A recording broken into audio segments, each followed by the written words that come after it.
तो अगर हम यहाँ पे बात करते हैं सेकेंडली कि ये जो बारिश का पानी है, हम इसको रिप्रेजेंट कर रहे थे कि ये अपॉर्चुनिटीज़ हैं। The poem describes the rich getting the opportunities first and then pass on the opportunities to the poor.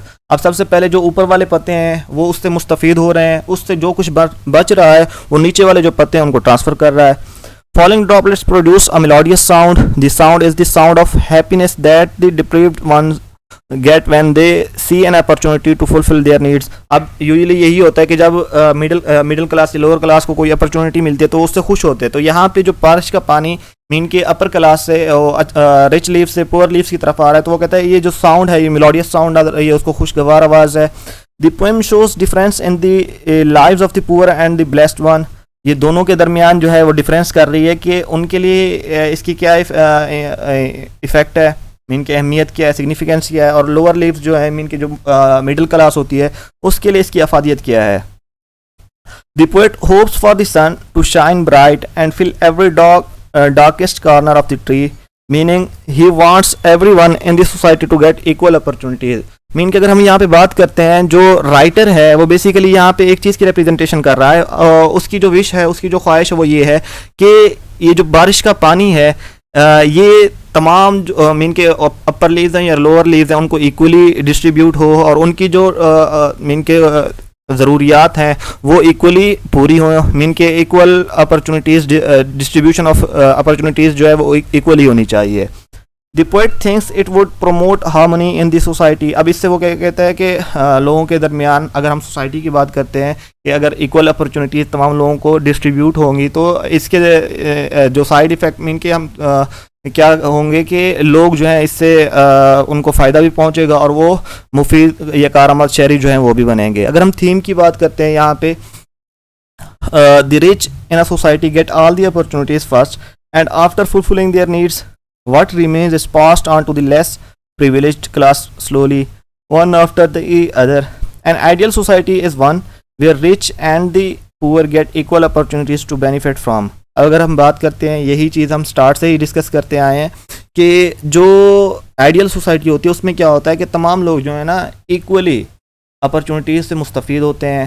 अभी यहाँ पे अगर हम इस्लामिक पर्सपेक्टिव की बात करें कि हम बात करते हैं ना हज़रत उमर के इराक़ की, तो उसमें हमें बहुत सारे ऐसे वाक़यात हमारी नज़र के सामने आते हैं जबकि मीन के उनके रियन के अंदर, दौरे हुकूमत के अंदर, दौरे खिलाफत के अंदर हमने देखा कि अमीर गरीब साहब के लिए जो है ना इक्वल जो है राइट्स हुआ करते थे। तमाम लोगों को इक्वल जो उनकी ड्यूटीज़ वगैरह होती थी या उनके ऑब्लिगेशंस होते थे वो इक्वली डिस्ट्रीब्यूट हुआ करते थे। अगर हम सेंट्रल आइडिया की बात करते हैं, W.H. Davies has used a symbolic meaning for natural elements in his poem. He has used metaphorical meanings of upper leaves of the tree which get the raindrops and quench their thirst first. Afterwards they pass on the drops to the lower leaves. These metaphors mean that the rich get a golden chance first and whatever remains trickle down to the poor. अब अगर हम यहाँ पे बात करते हैं कि ये नेचुरल फिनोमिना की डिस्क्रिप्शन हो रही है, सिम्बोलिक पोएम है, जैसे कि हमने पहले कहा कि इसमें मुख्तलिफ तरह के मेटाफोरिकल मीनिंग्स का इस्तेमाल किया गया है। रिच लीव्स जो है elite class of the society है और लोअर लीव्स जो हैं वो poor class of the society है।